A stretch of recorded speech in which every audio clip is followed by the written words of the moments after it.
With the euphoria of Monday night's win over the Lakers still fresh, the Memphis Grizzlies know more victories down the stretch can make for more good feelings as they wind down the long NBA season.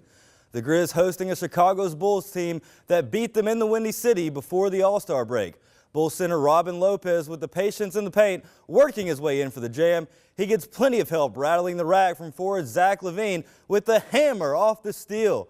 Grizz down early but worked their way back into it. Downtown Bruno Caboclo with 3 after the block.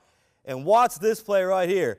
Mike Conley stripped as he tries to work his way through the double team.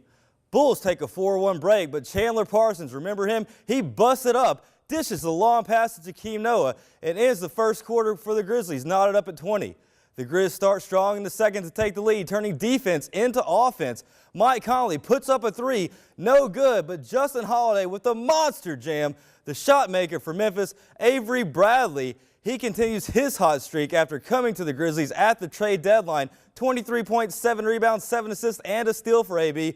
This one tight throughout, but the Grizzlies just can't stop LaVine. The high-flying forward also ringing the bell from long distance. It goes down to the wire before the Bulls pull it out to sweep the series.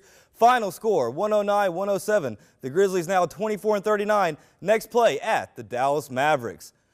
And Wednesday night, SEC college basketball action found its marquee matchup down in Oxford as the Ole Miss Rebels welcome the 7th-ranked Tennessee Vols. It's a packed house at the Pavilion as the Rebels can take a huge step towards solidifying an NCAA tournament bid with a win over UT. Terrence Davis with the steal, the former South Haven High star with the highlight reel flush, and he's not done dunking yet. Watch him get up here. He also scores off the alley-oop and from deep downtown. 16 points for Davis as the Rebels take an early lead, but the Vols claw back. Grant Williams, the All-American, finally puts Tennessee in the lead with this drive. Last gasp for Ole Miss, but a charge is called on the play as Admiral Schofield stands in. Rebels coach Kermit Davis losing his mind on the sideline, but to no avail. Tennessee escapes Oxford. Final score 73-71. And the University of Memphis softball team has its home opener against the Mississippi State Bulldogs. A school record 537 fans in attendance for this one. Bulldogs jump out to a 2-0 lead in the first inning, but here comes the Tigers' response. Bottom second, Delaney Smith sends one flying in the center field. 2 runners come home. It's a triple, and we are tied at 2. Bottom fifth now, Tigers down a run, and here comes Bailey Smith. It's her second home run of the night. The solo shot ties the game at 6. The Bulldogs, however, go on to win this one 10-7. And that's it for sports. We'll be right back.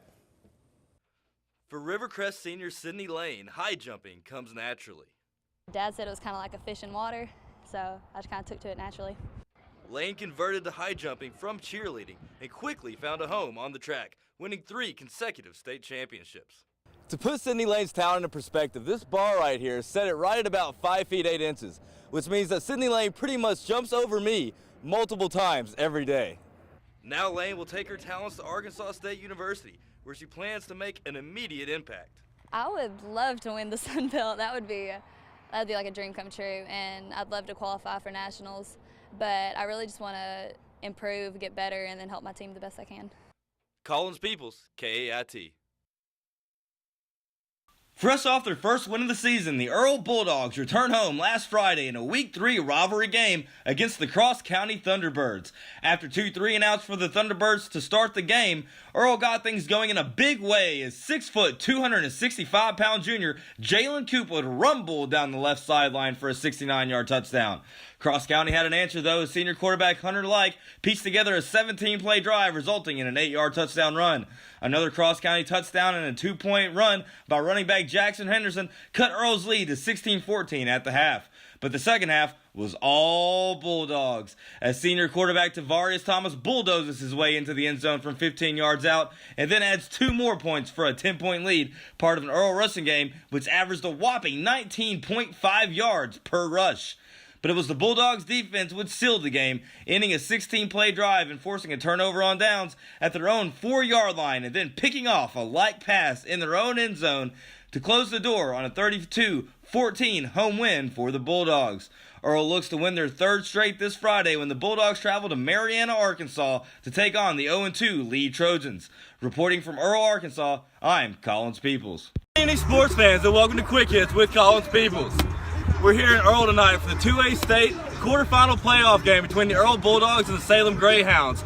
Good evening, sports fans, and welcome to Munford High School for games 2 and 3 of the Best of the West tournament, where Marion High School takes on Trenton in game 1 and Munford in game 2 of tonight's doubleheader. Follow me on Twitter for the final scores at Collins_Peeples and pick up a copy of Tuesday's The Evening Times for a full game recap. Reporting from Munford High School, I'm Collins Peeples.